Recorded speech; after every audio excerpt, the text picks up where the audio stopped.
when you try to invade the other territories, there is always a chaos or a fight. We could see that the tribal communities, particularly the Kukis, Jomis, Mars, Paites, and various others who have been settling in the Imphal Valley, have their localities, villages, houses are being vandalized, vehicles are being burned, churches are being burned.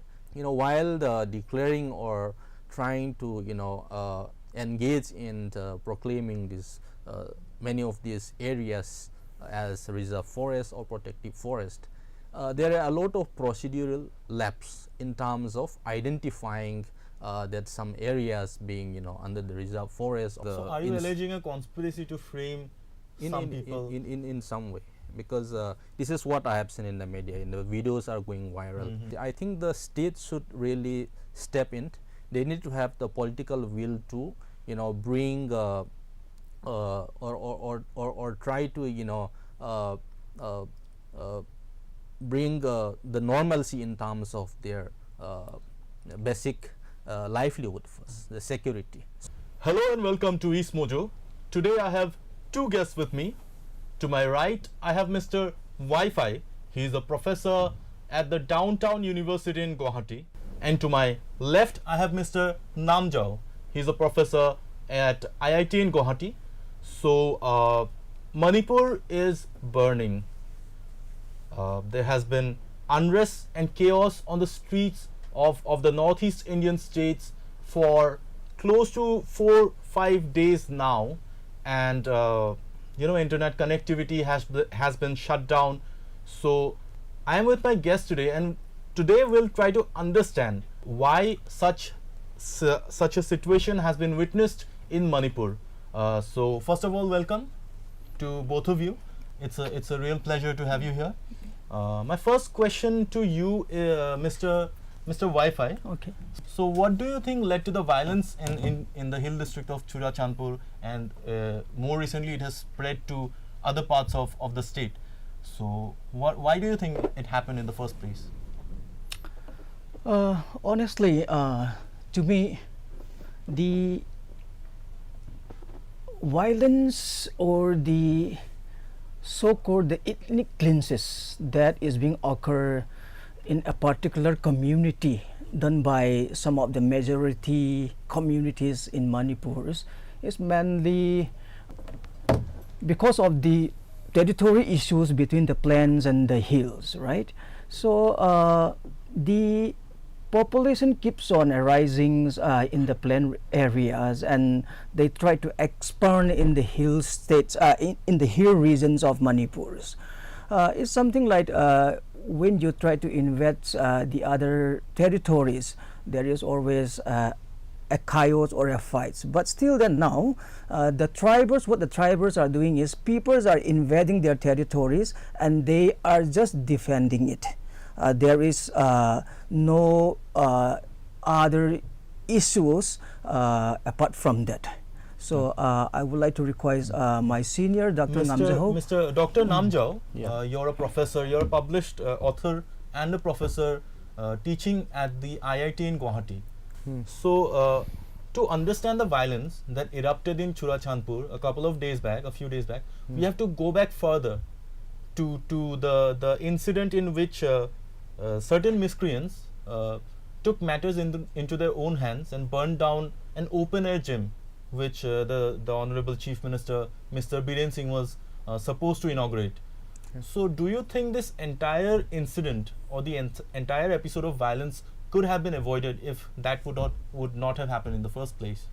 Okay, thank you for having me here.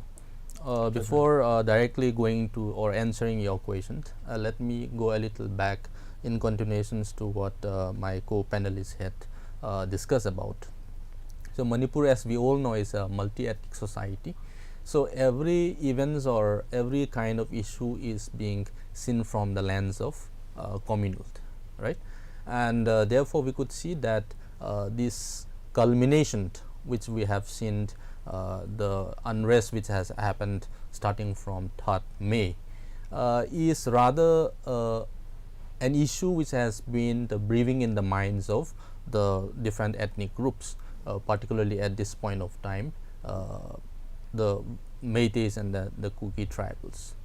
Actually, if you look at the history, there has never been any sort of conflict in the past, particularly between the dominant Métis groups and then the tribal Kuki groups. So in that case, there was a sense of coexistence which was very much there. A cordial relationship was there, but things have tends to change.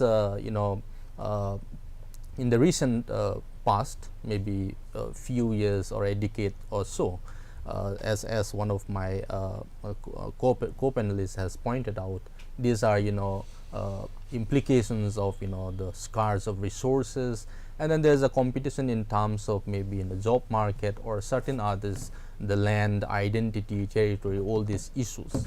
So if one tries to see this from the perspective of, for instance, the issue of ethnic identity, conflict, and so on and so forth, one can say that these are something which has been doing the round for quite some time.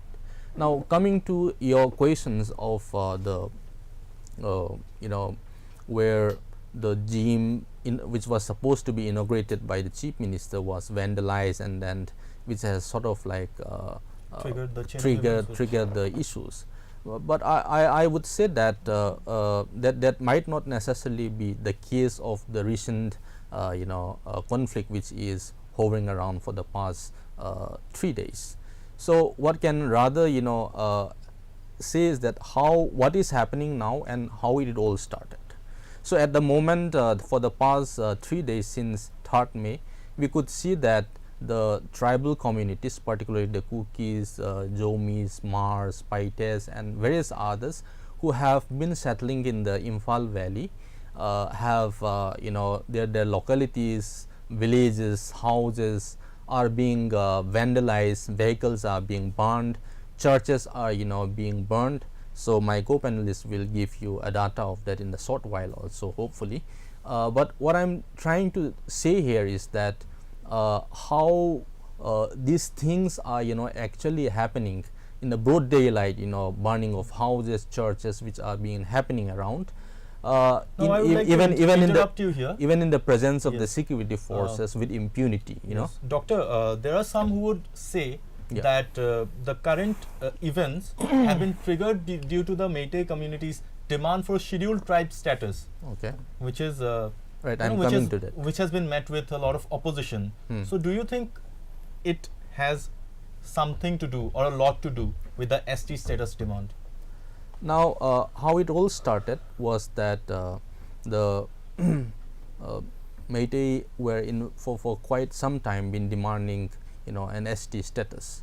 Now the 3rd May rally, which was called a peace rally, which was a sign of an expressions of a tribal solidarity, where the peace rallies were being organized in hill districts by the old tribal student union of Manipur, Achim.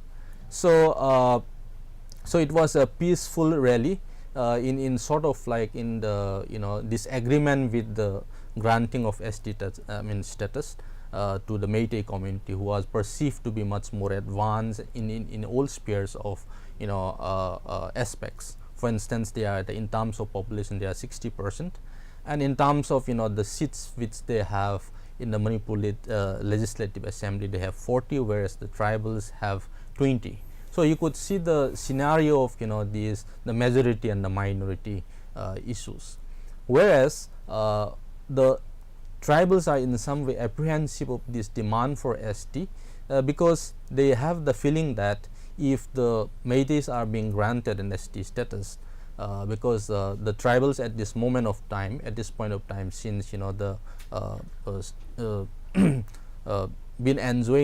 been safeguarded by this Article 371C, which safeguarded their land, culture and identity in some way, more importantly the territoriality.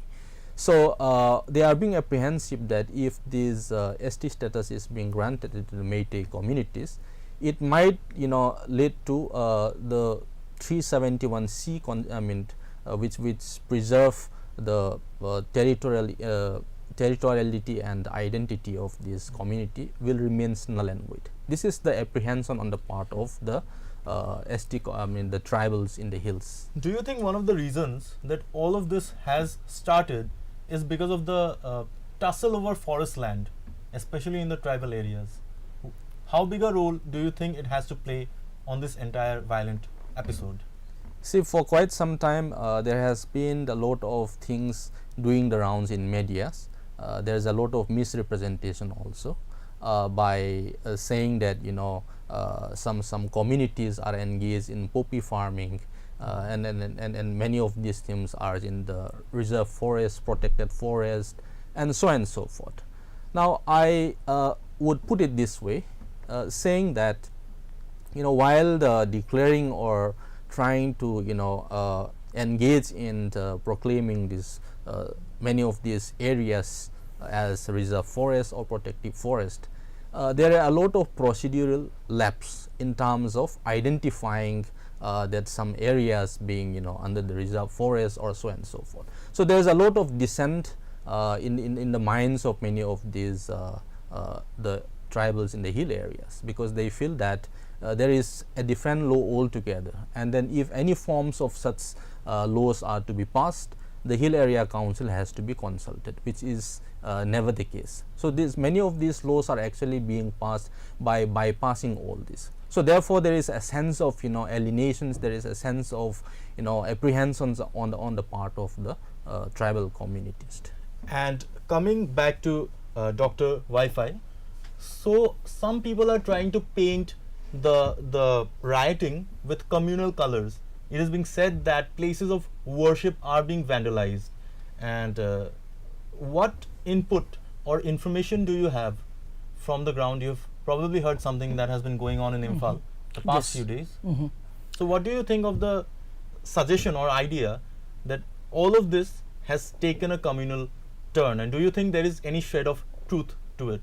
What disturbed me the most was they enter into the worship place called the church, and they destroy all the furnitures. They burn down the furnitures, and they even challenge the people and the God inside the worship place that we have. So those are unethical practices. Those are very barbaric in nature. It's not civilized. Till now, the tribers, even though we don't worship the gods of others, we never disturbs the people who worships. That's our ethical norms and the disciplines that we have followed. In total, there are 41 churches before the net was shut down. So I don't know how much number would be increasing after the internet has been shut down in Manipur. Okay. So coming back again to Dr. Ngamjahao, there are many people in Manipur who have suggested, said, or claimed, however you want to put it, that some people belonging to the tribes were roaming around with AK-47 rifles on the first day of the violence, which is on the day the Atsum rally was held in the hill districts. Okay. So and also some charges have been leveled that some of these people were extremists. In fact, some would go so far as to suggest that the entire violence was kick-started by people on the Kuki side. Okay. So do you think this is true, and do you think there actually were guns? Because some people, like some of our sources, have said that at least 30 people were roaming around with guns that day in Churachandpur. Okay. So what do you have to say to those allegations? I do not know to what extent those claims might be true or false. All I can say is that at the moment, since 2006, 2008, particularly the Kuki insurgents group, they are within the two umbrellas of Kuki National Organizations and the United People's Front. So it's a conglomerations of close to 30 UG groups. So as far as my knowledge goes, they have the suspensions of operations, which is equivalent to the ceasefire agreement between the state government, including the central government. So these people have agreed ground rules where they have to be in their designated camps, and their arms are being deposited, put in a lock. So where do you think the guns and the rifles came from that day? Do you think civilians were carrying them around? I do not know about it, because as far as I know, if they have to be, claims are that the insurgents are roaming around. So because the arms are being double locked, so one key stays with the insurgents and then the others with the police. Okay. So I do not know how far these claims could be true or not. Okay. So we do not know whether they are in connivance with the security forces, or because we don't really expect the. So are you alleging a conspiracy to frame some people in some way? Because this is what I have seen in the media. In the videos are going viral, doing the round. There's boarding a truck in Sakti and all these Mountains. other social media platforms. You can So I do not know, because rather we could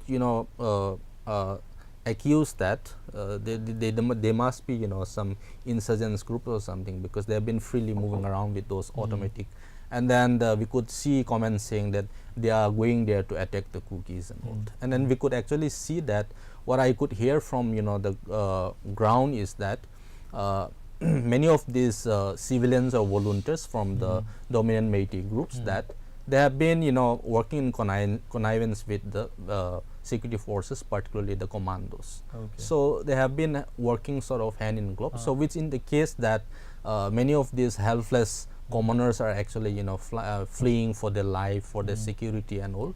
And we could see many people abandoning their homesteads and all. So this is really a very disturbing issues which we have seen so far. So one thing that we all agree on, irrespective of caste, community or religion, is that peace and normalcy is good. Right. You said whether the violence or the burning of the houses. There have been allegations, yes. Yes, allegations I mean, towards there's the mudslinging Kukis, from right? both sides. Yeah, okay. The Kukis are saying one thing and the Meiteis are giving another version of events. So we don't know what. Yes. Yes. So what is here, your opinion on that? in the Assam Tribute here, it was published in yesterday, right? Yes. Yes. So it says here it was here they have misinterpretations or a false allegation toward the Kukis, because when the Kukis were doing a peace rally, the police were surrounding the people who went for the rally. Yes. Right? So they I mean, came there back was a huge home. security deployment on the ground on the day of the rally. Yes. When the rally was happening, most of the police personnel, the state commandos, are accompanying them, and then they need to safely back the people who are doing the rally back home. Yes. So the issues begins only after when the people reach home, reach their home backs. Yes. And moreover, so I think most of the violence was reported in the evening hours after the rally came to an end. yes, moreover, in the issues there are lots of guns and all those burnings and all those things. But as far as the state news is concerned, the state government under the CM or under the CMship of Mr. Biren Singh, they have seized all the licensed guns from all the Kuki inhabited areas. Okay. And the police has already seized all the licensed guns, and they have kept it all in the police station now. So from where will the Kuki get the guns and shoot when they have not even a single bullet in their hands? So it could be the other parties who have started and burned down the people house, Okay. because we have no reason to burn it. Okay. The only thing we can do is to defend our territory. That's it. So coming back to Dr. Ngamjahao, so talking about your home state of Manipur, we have seen a lot of violence, unrest, arson, vandalism, and scuffles, and even many casualties. So what can be done to restore normalcy and peace? Right now the government has taken over, the center has taken over the rule in the state because of the violence, because of all these things that have been going on. So what do you think can be done to restore peace and normalcy in the state, and what would your suggestion the Chief Minister and the other top ranking officials would be at this present point of crisis? Okay. So first thing first, to bring normalcy would be to evacuate those stranded civilians to a safer place, particularly in Imphal Valley. You could see that thousands of people are being camping in the, whether it's CRPF, first MR, second MR, so and so forth, and then many of them have a trouble in terms of food, edible item, basic items, children, women, right? So on the one hand, we have also news hearing about the shoot at sight order, and then Article 355 being imposed, but there are a lot of things doing around in the media, but actually in the ground reality we could see that hardly any security forces are there, and I am even being told that in many of the district headquarters the security forces, particularly the police, are being asked to be stationed in their post and are not venture out. But on the other hand, we could see that there are a lot of the dominant Vaiphei Valley groups working freely, moving around freely in gangs, and then engaging in vandalizing, burning of houses, even ransacking, stealing of those furnitures, and even vehicles are being stolen. So these are something very disturbing issues which we have witnessed, which we have heard, and then which we have witnessed doing the rounds in social media even. So coming back to bring out a normalcy, I think the state should really step in. They need to have the political will to bring the normalcy in terms of their basic livelihood first, the security. So there is a sense of insecurity still lingering in the minds of the people even now.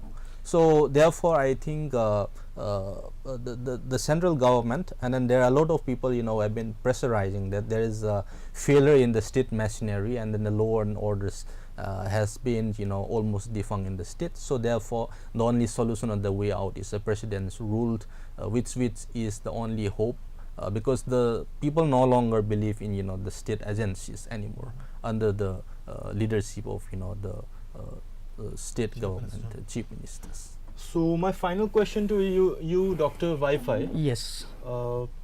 We have seen a lot of disturbances, we have seen a lot of violence, we have seen a lot of this and that over the last few days, and it has been really some of the scenes that we've seen coming from your state have been very shocking, to say the least, especially for people living in the neighboring states, Assam, Nagaland, Meghalaya, so on and so forth. So what do you think? You're from Moreh, Yes. which is also it's at the border, Yes. and there's a lot of stuff going on at the border with the crackdown of the military junta and all these other issues. So what do you think, which are the biggest challenges that the Kukis are facing right now? The biggest challenges the Kukis in Manipur are encountering right now at present is that we didn't have a state government who is in favor of us. We didn't have a government at all. So the government is only for some of the communities who are the majorities. So now at present, to bring normalcy in Manipur, I think we should have a separate administrative institutions between the plain and the hills. That's the only So way. we're talking about an autonomous council. Yes, that could be the only solutions that we can bring it out, because there's no one to speak for the hill peoples. All the governments are from the majority plain communities, right? So who will speak for the Kukis now? We have none, unless we have an autonomous council for us. So with this, we have come to the end of our discussion with these two gentlemen. To my right, I have Mr. Vaiphei, Dr. Vaiphei. He is a professor at Downtown University. And to my left, I have Dr. Ngamjahao. He is a professor at IIT Guwahati and also a published author. He has written books on some very pertinent topics. So thank you for for joining us on EastMojo, and do stay updated with all the events and all the goings on in the Northeast Indian region, and follow our website, and do subscribe to us and follow us on all the social media platforms. Thanks a lot. Thank you. Thank you. Don't forget to like, share and subscribe to EastMojo. For any queries, put them down in the comments section below and press on the bell icon for notifications.